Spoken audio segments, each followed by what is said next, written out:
Let me stop sharing my screen real quick. And I'm going to have Assistant Vice President Beth Clark lead this next session with some of our student life people here on campus to help you get a little bit more in-depth knowledge about what all you can be involved in here at Briar. Hi everyone, we're so glad you're joining us today for our open house and the continuation of our admitted student day. It's nice to see some names again from yesterday, and then to also see some new names today as well. And you know, I can't tell you enough how much we wish you could be here on campus. We miss our students immensely. The campus is so different without all of your faces. So do know that that is a really important part of the experience for the faculty and staff here too. And we look forward to welcoming you when it's safe to our campus community. So I'm excited to have 4 key members of our student life and student success here on campus join us today to share a little bit about how they serve students and to answer your questions as well. They introduce themselves best, so I'm going to kick it off with Dean Marcia Tom Cayley. She is our Dean of Students, and she can tell you a little bit about herself, and then if each of you can kind of kick it off down to the next panelist in line, that would be great. Great, thanks Beth. Well, hey everybody, I hope you're all well and safe. Just to echo what Beth said, this is just not the same place without the fabulous, excited voices of young women everywhere we can look. So we can't wait to get you guys on campus and have you join us here. I am Marcia Tom Cayley, and I'm the Dean of Students. I've been here for about 15 and a half years. I started out in the music department as a voice teacher and choir director. I worked in alumni relations and development for a little while, and then was appointed Dean of Students in 2017. I love this job, and Teresa Garrett and I have a fist fight every time we do these kinds of things, because I maintain that I have the best job in the world, and she maintains she has the best job in the world, but she's not here, so I get to win today. I know I have the best office because my office is directly above the dining commons. So I literally come in the morning and I get to hang out with the students at breakfast and at lunch and sometimes at dinner.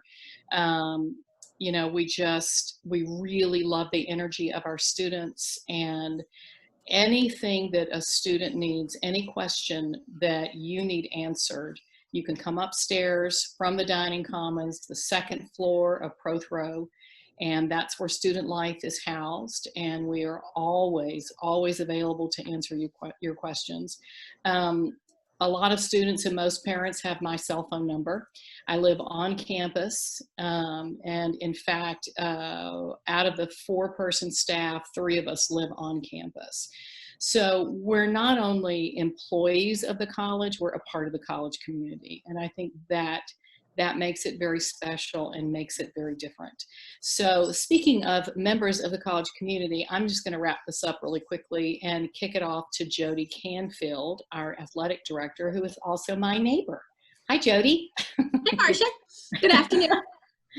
Good afternoon, everybody. I'm Jody Canfield. I am just finishing my 2nd year here at Briar, and it has been amazing. It has been awesome.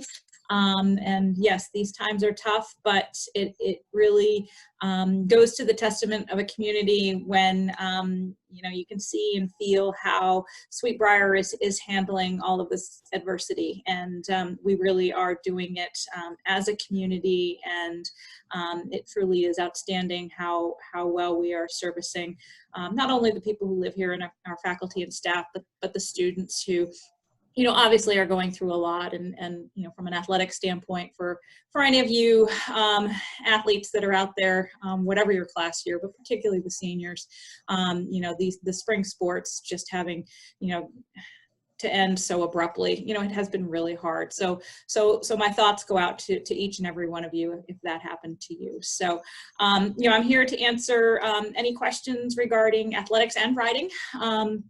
and wish everybody the best, and please get questions out there. We want to make you feel as comfortable as possible, and do our best to answer any questions that you have. So I guess I am going to, seeing the next person in line on the pictures, turn it over to Jenny Carlos.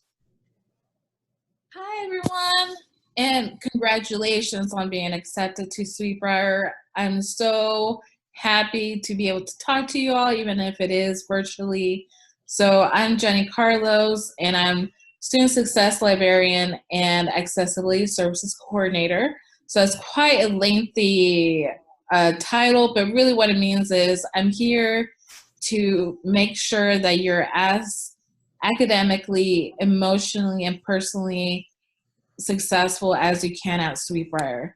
So what that means is that I help you get academic accommodations, housing accommodations. So if you had any of those things in high school, particularly the academic accommodations, so if you had a IEP, a 504, we can definitely get those to transfer over to college life. They just work a little bit different. And I'm that person to have the conversation with.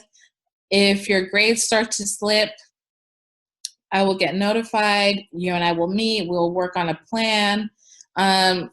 I also, like Dean Marcia, a lot of the students have my cell phone number. They call me at the middle of the night because they're having issues. So I also live on campus, and I eat almost all of my meals on campus, lunch and dinner, Monday through Friday. And that's just a way for me to be visible and interact with students. And that's really the best part of my job, is getting to know everyone on campus. And, even if you just want a shoulder to cry on or talk about movies and what's new on Netflix, more than happy to be that person.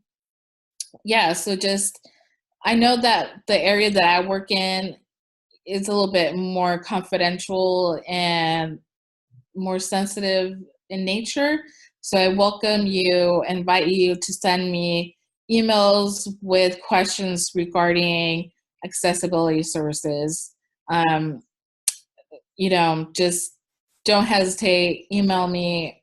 I am on my email all the time. So yeah, so just send me a question, and I'm gonna pass it over to Barb. Wonderful Barb. Thanks, Jenny. I'm Barb Watts, and I'm the Director of Career Services here at Sweet Briar College. I've been here for 6 years, and I am the one who lives off campus, but I'm just off campus. I'm just 7 miles down the road. I'm living on our family farm, so this morning I was out working. So good career services directors are always working, and I am expanding my garden this year, which seems like a prudent thing to do. So I'll have vegetables to share with all of you guys who live on campus. But I come to my work in career services from a background in student affairs and housing and residence life, and also having served as a director of human resources for 10 years. So I bring that counseling background and also that practical hiring background to my work, so I can help students with their resumes and cover letters and interviewing, and helping them launch well when they graduate from Sweet Briar. We've been celebrating even remotely over the last couple weeks as students have continued to get accepted into graduate school and also get jobs. So despite the ragged economy right now, there are still good things happening. And I really encourage all of our students to think about taking the long view at this uncertain time. Coming in and getting a credential, getting a bachelor's degree is going to be more valuable now than ever. And using this time to focus on your studies is really going to be mission critical, so that when you graduate and 4 years from here, you can launch well into your vocational pathway. I know there were quite a few questions on the last panel about working on campus, and that's an area where I have some overlap. We're always working with new students on getting their resume in shape so they can apply for campus jobs. a lot of campus jobs are available in a couple different areas. The Riding Center is in the equestrian program, hires students to work in the stables in a variety of capacities. The library hires students to work at the circulation desk. The Fitness and Athletic Center hires students to work in their facility, and also even working with things like games, video taping games, running balls, all those things that support athletics. And then a lot of our offices have administrative support positions. So we have a student worker that works for us. She's got a photography background, so she actually does all of our LinkedIn headshots. And she helps us with our staffing events and working with panelists and guests we have come to campus. Student Life has staff that works for them. Jenny also oversees the Academic Resource Center, so a lot of the upperclasswomen, as they have demonstrated academic success in different subject areas, faculty will recommend them to become tutors. So that's just a snapshot of some of the campus jobs that are available. But my office and Career Services will work with students to get their resume and application in shape as those jobs become available. And I encourage you to actually look at the Human Resources site as it gets closer to the start of the school year. That's where they'll actually be posting those positions. And I see Jenny made a note. She actually employs 24 students in the Academic Resource Center. So they're a big employer on campus. And those students are a great resource for our campus population. And I actually worked with them this past year so they could start working with first year and sophomore students on getting their resume written, getting cover letters drafted. And so they'll get them started, and then they'll push them to us so they can get things fine-tuned and get out and start applying for positions. So I'm going to end with that. I could go on forever. I love what I do. And I'm going to do a public service announcement right now before I turn the mic over to somebody else. But I really encourage you all to start following our Sweet Briar College Career Services Center Facebook page. We've been posting lots of jobs and internships, particularly relevant for this day and age as the workforce has been shifting. So I encourage you to start following that so you can start seeing the programs and resources we have available. So I'm going to stop and turn it back to Beth so she can moderate questions. Thanks. Thanks, Barb. So if you have questions, please feel free at any time to add them to the chat box. I'm going to go ahead and just ask some typical questions to our panelists to get everybody's thoughts going on what their questions are. I see one question real quick. Can you tell us the name of the Facebook group again? Barb, was that your group that you were talking about? Yeah, sure. It's Sweet Briar College Career Services Center. Great. So Sweet Briar College Career Services Center. So please start following that. You're going to find all sorts of helpful resources. Thanks, Alyssa.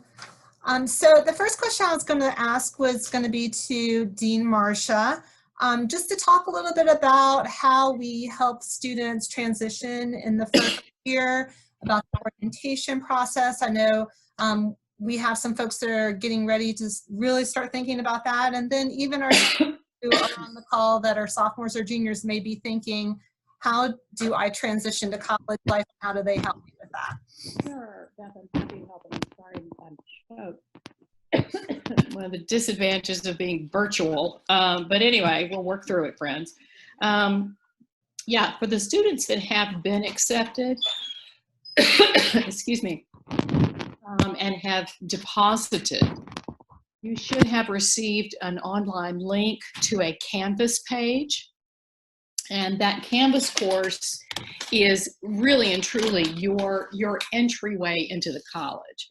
We have, excuse me, we have several online forms that we need you to complete. A lot of those are to give us more information about you. A lot of those are regulatory things that we just need for incoming students to complete, as the college policies require us to do that. So I would encourage all deposited students to make sure that you're online, make sure that you're completing those Canvas questions. There's also, you know, there are all kinds of forms on that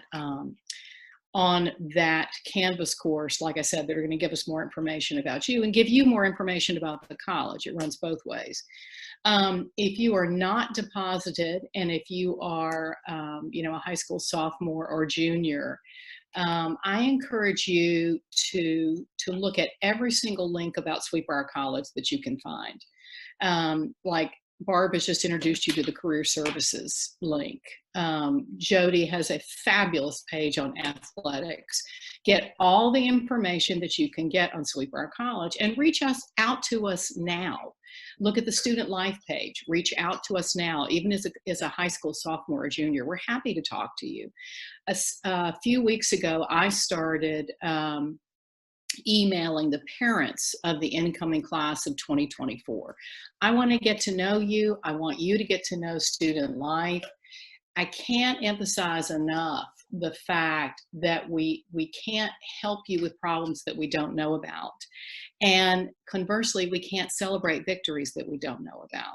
Tell me what's going on with you in high school. I had a student call me who's a junior in high school 2 weeks ago, and she said, I just want to tell you how I'm doing. And I said, great, tell me how you're doing.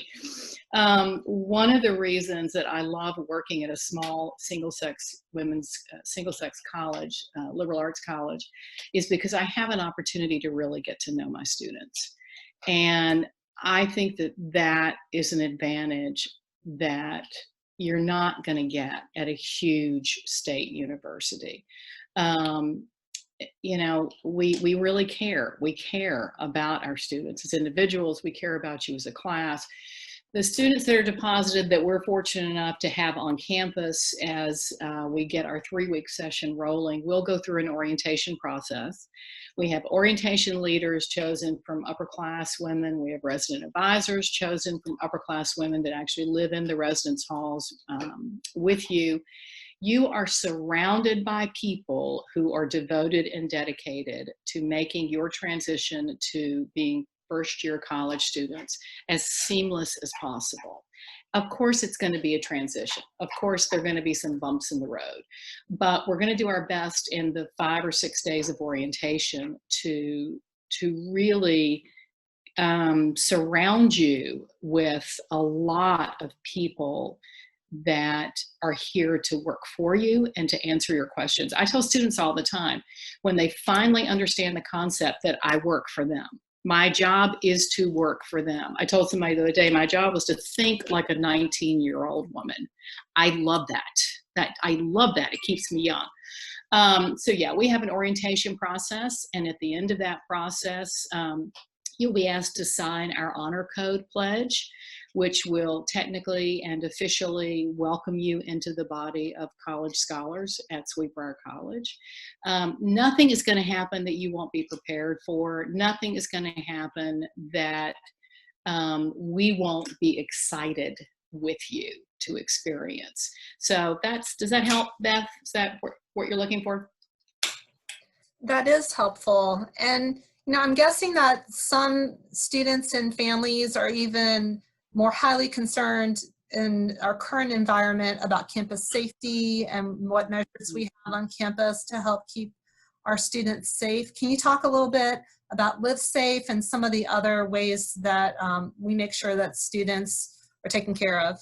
Sure. We have a campus safety team that I can honestly tell you are just some of the finest people I've ever had the pleasure to work with. Right now, they are operating the front gate 24 hours a day because we are severely limiting the traffic on campus for obvious reasons. During quote unquote normal operation of the college, they are still here 24/7. And students are all given a number to call campus safety 24 hours a day. We have a resident advisor and a professional staff on duty 24 hours a day in case there are any issues with students whatsoever. We also utilize Live Safe, which is an app that we get all of our students to download once they get on campus. And that's an app, again, for added safety. We actually know where you are if you want us to. If you invite us to keep track of you on your app, we will know where you are. I think having gone to a large state university, having 2 grown children myself who've done the same thing, this is absolutely one of the safest places on earth. There rarely will you find a student that 15, 20 people don't know them on campus. And I also like the what I call the buddy system, or the quote unquote telephone social network. If somebody is even having a bad day, 5 people know about it that can interface with the student and help them, as well as if a student is ill, if a student has not reported for class, somebody is in student life letting us know about it. So not only do we have an infrastructure that speaks to the safety of our campus community and our students, we also again have that caring community, that caring network that Sweet Briar does so well. Yeah. Thank you, Marcia. So I want to punt it back to Barb real quick and talk a little bit more. You did a great job starting to talk about our alumni base and how supportive they are of our students. Can we talk a little bit about how that relates to internships, how your office also prepares students for the graduate school process, and how that happens the whole 4 years, not just when it's time to be worried about it at graduation? Sure. Beth, I think I'll start by talking about our relationship with alums. And ironically, our Career Dash delivery for today focuses on Alumni Fire. So since we went remote, Career Services did a little bit of a spin on DoorDash, and we're delivering Career Dash weekly to our students. So we're actually taking Career Services to their home remotely, so they can connect with resources. Maybe they didn't have a chance to access or learn about a resource or program here on campus while they were here. So we've been updating them weekly on different resources they can tap into.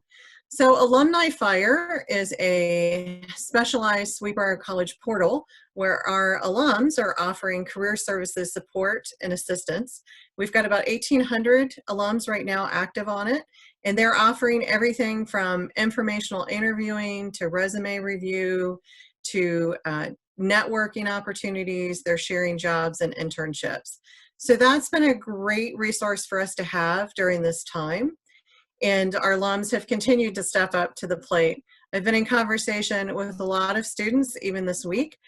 One of them has a conversation with one of our alums, Catherine Yonk, who works with GE's healthcare systems. And so she's going to be talking with her on Monday about job possibilities and just thinking about career pathways that she's envisioning.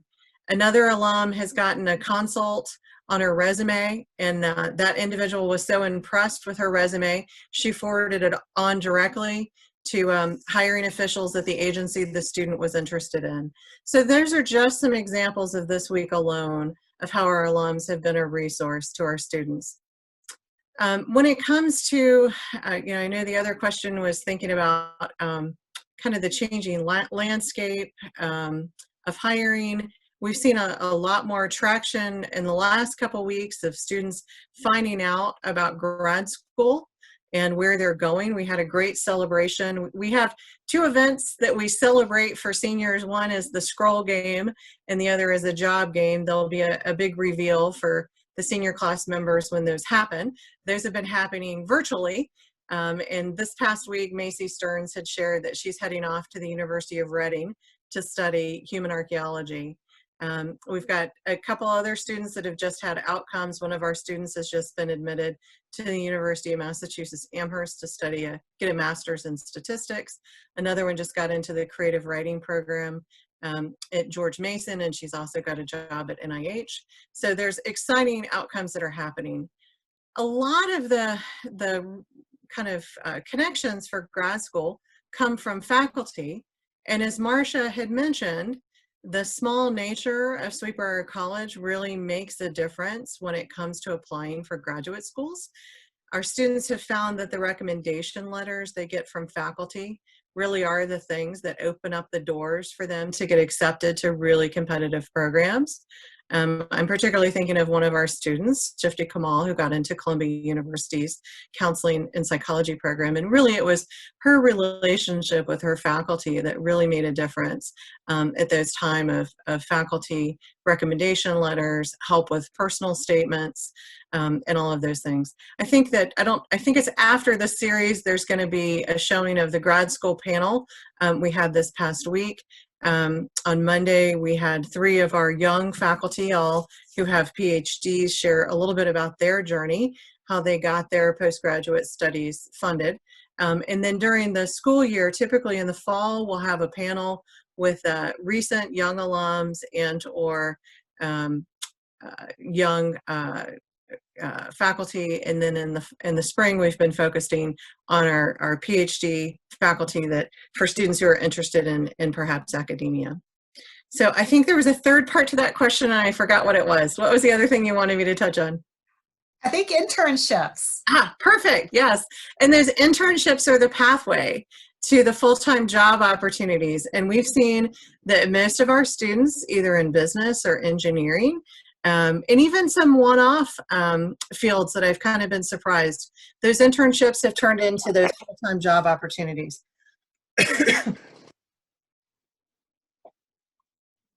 So I think of now in this hiring climate, it's more important than ever to have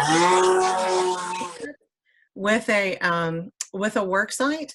And our students that have had greatest success are the ones that have had an internship that's turned into a job. So I think of our students in engineering, Isabel Joyner, who had an internship with Boeing, that turned into a full-time job. Aaron and Amber Snyder have both had internships with NIH.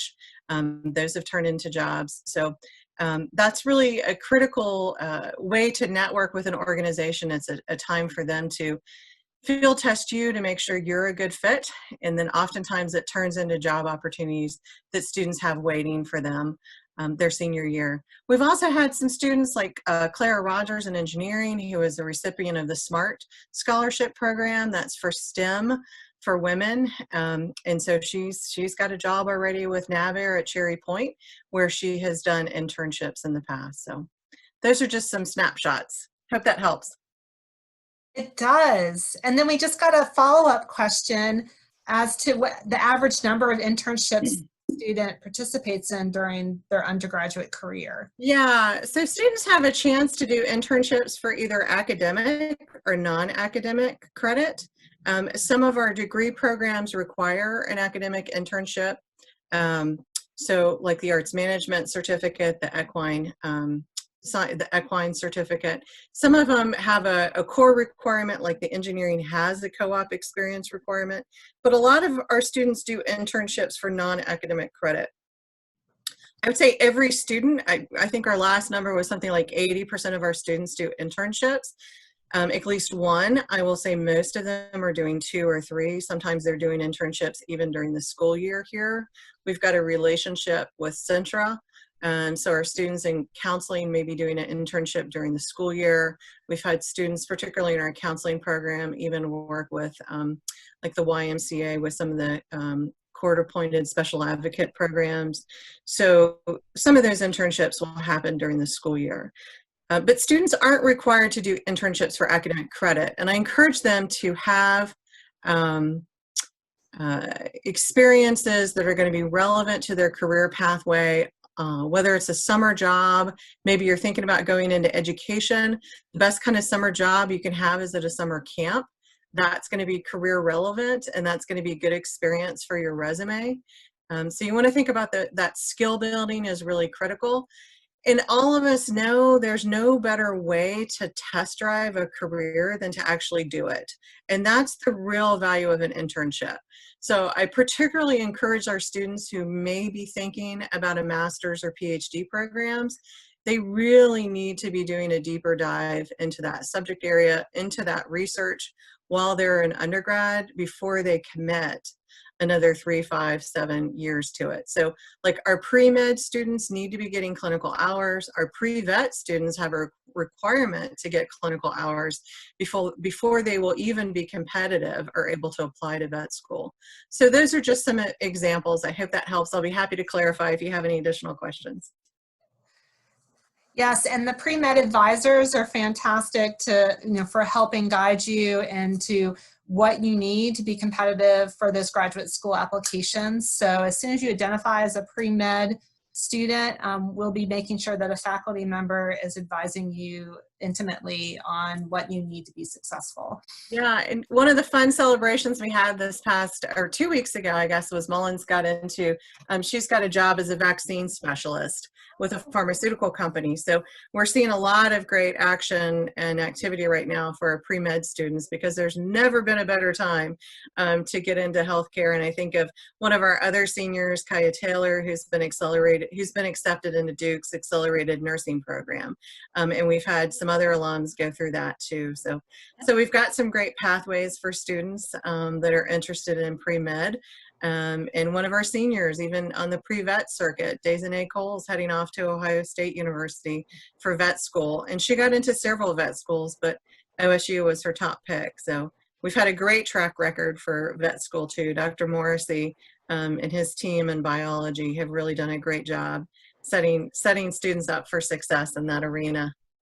And I'll piggyback on Barb's with the Mullins and the reference with the vaccine job. She's on the lacrosse team, and that connection was made through their alumni game that they had last year. So it was something where the alumni really stepped up to help coordinate that opportunity. So it was really cool. Thanks. I'm going to add one thing, so we have a little flurry of activity on the pre-med, pre-vet questions. One of the first thing that happens during orientation is those of you who are interested in our pre-professional programs, pre-med, pre-vet, law, engineering, you will be partnered with an advisor from that academic program within the first 2 days of orientation, because those are relationships that we know are really, really critical to get off the ground immediately. We know you have questions, and so we will get you partnered with those faculty members sooner than later, as soon as you get to campus. Yeah, thanks for that reminder. I didn't even talk about the pre-law program. We've had quite a few students heading on to law school. And one of the things that I appreciate, and speaking back to the issue of the connection with the alums, is even our board chair, Georgine Viero, has reached out to say, if you've got students interested in law school, I'm happy to talk to them. And that's just one of the things I love about Sweet Briar, is the fact that no matter where you are and how you're involved in this community, people are going to help. So from our board chair down to a lacrosse alum team competition, it's always fun to see how this organization comes together to help each other. Thanks, Barb. And we just got in a question about when would freshmen have the opportunity to talk with an advisor about classes. Marcia, that's happening very soon, correct?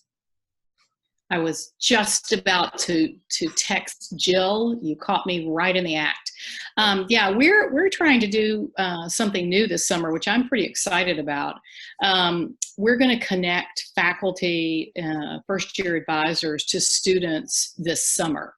And we're also going to work with students to get you registered for your classes for, I think it's 12 class hours before you even get to campus. So those, like I was talking about the pre-professional programs, those relationships with your faculty advisors are going to happen really quickly. Most of you, especially as you're in this really weird time, normally you would still be seniors in high school, you would still be going, you would still be doing all those things. Well, now you're at home going, I'm ready to start college. Let's go. Let's get there. We want you here as soon as we can get the gates open, I promise you. So we know that that's where your energies are right now. So we're going to get you connected to faculty members as soon as possible this summer so that you can start planning for your academic first year here. We got you. We got you. Don't worry about it. And I love how Erica made the comment that we can just rattle off the names of students, because it's true. Like, every student is a person at Sweet Briar, not a number. And I think that's a great testament to that our administrators and our dean of students know people by name. Okay, I got to tell a story. Can I tell a story? Sure. Oh man, I had this student reach out to me last week, and she lives in Texas. And I got this email out of the blue. She's a senior, and she said, "Can I call you? Can I talk to you?" And I said, "Well, of course." And so she called me, and she said, "Nothing is really wrong. I just wanted to hear your voice." And I said, "Okay, all right. Tell me what's going on. Tell me what's happening." I can't emphasize enough, and I'm not the only one. We really, really do care about our students. Dean Garrett from the academic side, Jody, of course, from the athletic side, and myself, we meet every single week, and we call our conversation a conversation about students of concern. And you know, we really do know our students, and we know their issues, we know their celebrations. And again, I just think that that's one of the things that makes us special. Absolutely. So I haven't had a lot of opportunity for Jody Canfield to speak, so I'm going to turn the mic back to Jody and talk a little bit. I know you talked about this in our athletics meeting yesterday, but for folks that may not have been a part of that, about how we balance the academic element of the college experience and the athletic element, and talk a little about how we define a student athlete on campus. Yeah, thanks, Beth. Yeah, so it is a student athlete, and there's a reason why the student comes first. And you're here to get a quality education, and athletics is a complement to that. And our philosophy in athletics, and it differs across different programs. Sometimes athletics is seen as just something that you do in addition to your collegiate experience. Well, we consider it actually co-curricular, not extracurricular. And there is a real distinctive difference there that I think is important, particularly here at Sweet Briar, because we also have the leadership core. And, for those of you who are involved in athletics, athletics is a lot about leadership. And in some cases, it's actually about following the leader. So it's something where through athletics, you learn a lot about yourself and becoming a leader and finding your voice. And, it's something that's super complementary here at Sweet Briar in our program. The other thing in terms of balance, is we have a dedicated practice time from 4:30 to 6:30, and not a lot of schools have that. And again, that's super important in terms of time management and being able to balance everything. And then the other thing, and sometimes this sounds a little quirky sometimes, but do not discount the fact that we are a single gender institution. And it's really important in the athletic world. And having come from other schools where, there is a men's and women's soccer program. And for some reason, the men always practice from 4:30 to 6:30, and the women either have to practice in the morning or later at night. And there's not gender equity there. And when you look at the uniforms, or you look at the swag, and you look at, how much they get for meal money, there are gender differences there, even in this era of Title IX and equity across sports. There are other programs that do things differently. So in terms of resource allocation and how we really support our athletes, it is different here. And that's just because we don't have to worry about men.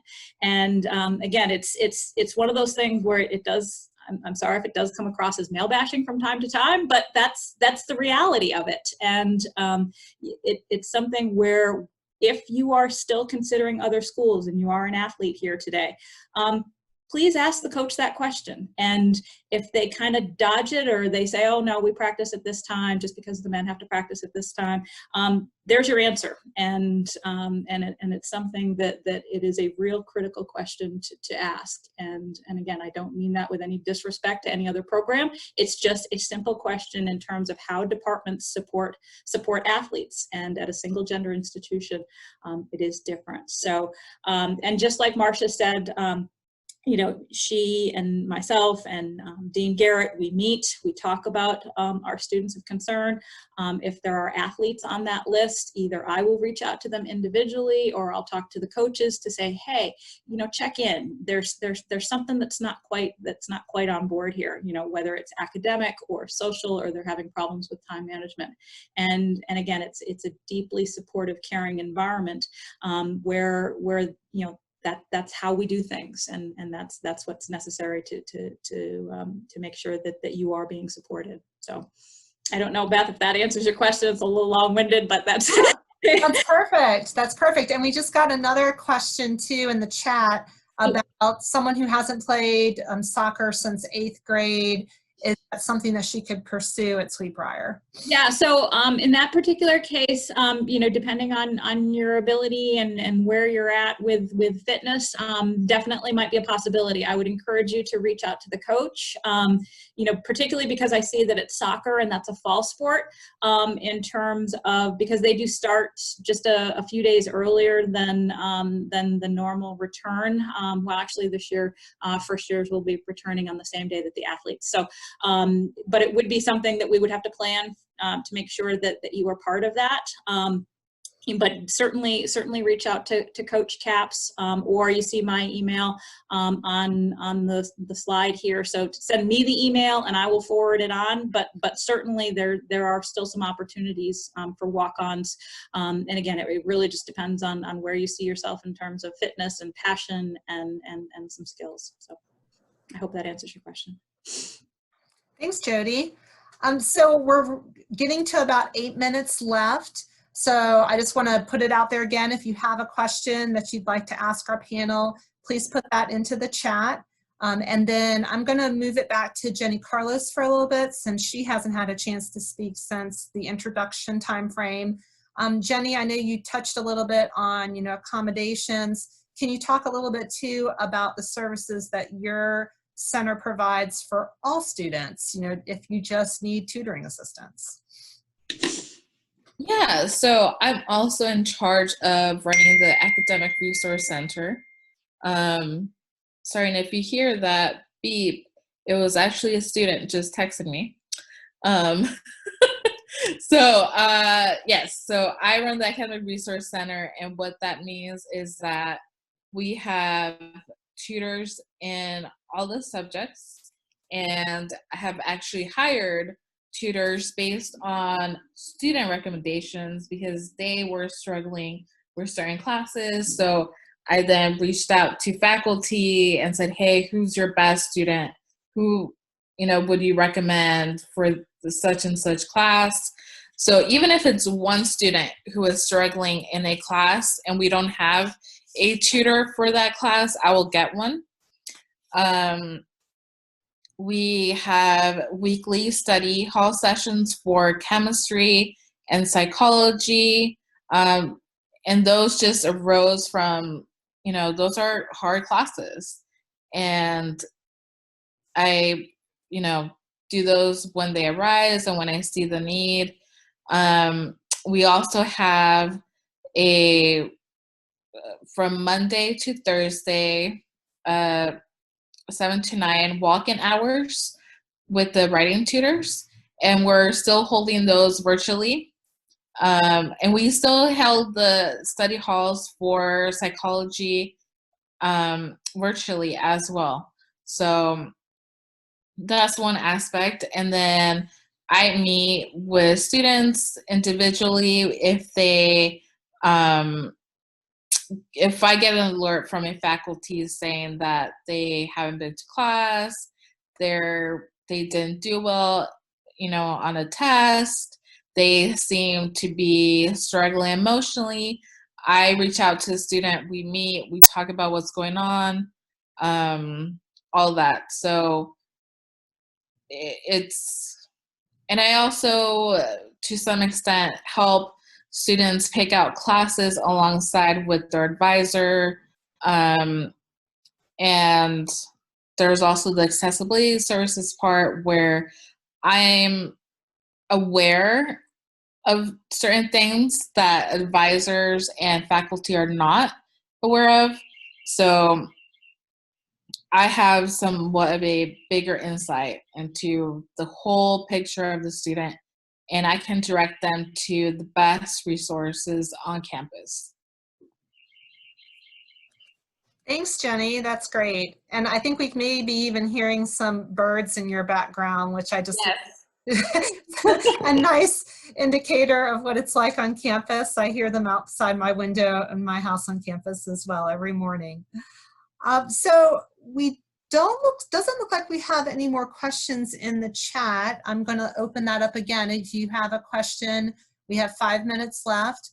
One thing I had noticed with Jenny's office recently is that there's been a lot of activity by the students of doing like study halls and study sessions, and she mentioned that that's been happening virtually, and that's been a pretty new, exciting development on campus. And I think that it's important to note that it's not embarrassing to ask for help. And actually we encourage our students to ask for help on campus before you get to the point of being in distress when it comes to a class. It's a very supportive environment here, and that's even more important in our current environment nationally. We have a chime in from Jess Austin. She's our Assistant Director in Student Life Office. And she says to make sure to follow the Instagram, SBC Sweet Life. And that gives you lots of examples of events that we've had, leadership opportunities. I know that Jess and the rest of their team have been working really hard on virtual events and have had great student participation. Jess, if you wanted to take a moment to chime in on some of the things that have been happening, virtual mic night and other things, that would be great. Hi, Beth. Yes, so I'm Jess Austin, and I work a lot with our student engagement and involvement opportunities on campus. So in the virtual world, we've been doing regular trivia nights, bingo nights. Our Sweet Tones campus a cappella group had a great virtual open mic night last night, which I know some of you participated in, so thank you so much for that. And we're really looking forward to everything that we can offer you in the fall in terms of all of our clubs and leadership opportunities, and that really that'll start showcasing in orientation. So we're so excited to welcome you home then. Thanks, Jess. Hey, and Beth, this is Barb again. I wanted to mention, I saw in the chat somebody had asked about the possibility of working off campus. And yes, we do have quite a few students who are working off campus. We actually have some great relationships with folks in our area who will publicize opportunities directly with Sweetbriar students. So there's a couple different ways we get the word out about that. We've got a physical bulletin board on campus. We've got our Facebook page. We also have an Instagram account. That's where we're putting a lot of our events on. Most of our jobs we're putting on Facebook just because that's easy to get it out. But if there's something that's like a degree or major specific opportunity, we'll actually share that with faculty because they know the students so well. They can oftentimes recommend a student for that. And then we'll also get it out to students that we know are looking. So yes, we do have a fair number of students that work off campus. It really depends on what their interests are. We've had a couple students, I think of one of our engineering students who's worked for 2 years off campus with a engineering company we have a relationship with. We also have a local accountant that has hired Sweetbriar students for years. And it's actually a Sweetbriar alum who creates that opportunity. So we've got a lot of relationships here locally and then also in Lynchburg. Hey, I just want to ask, and I apologize, Jody, if you answered this question because I was talking to somebody else. Karen Wilk, wave at me, Karen. I can see you. Hi, Karen. Did you get your question answered, my friend, about whether or not you could actually walk on to play soccer? Yes, thank you. Okay, well, I expect to see you out there because you look like a soccer player girlfriend. Okay, I just want to make sure Karen's taken care of. Okay. Thanks, Marcia. We know you're always taking care of everybody. Each individual person, you want to make sure all their answers are there. Thanks, Marcia. All right, well, I think it's time for us to switch over to our student life panel, or student panel. But thank you again to all of our panelists. It's so good to see all your faces. Have a great weekend, and thanks for joining us as part of our activities today.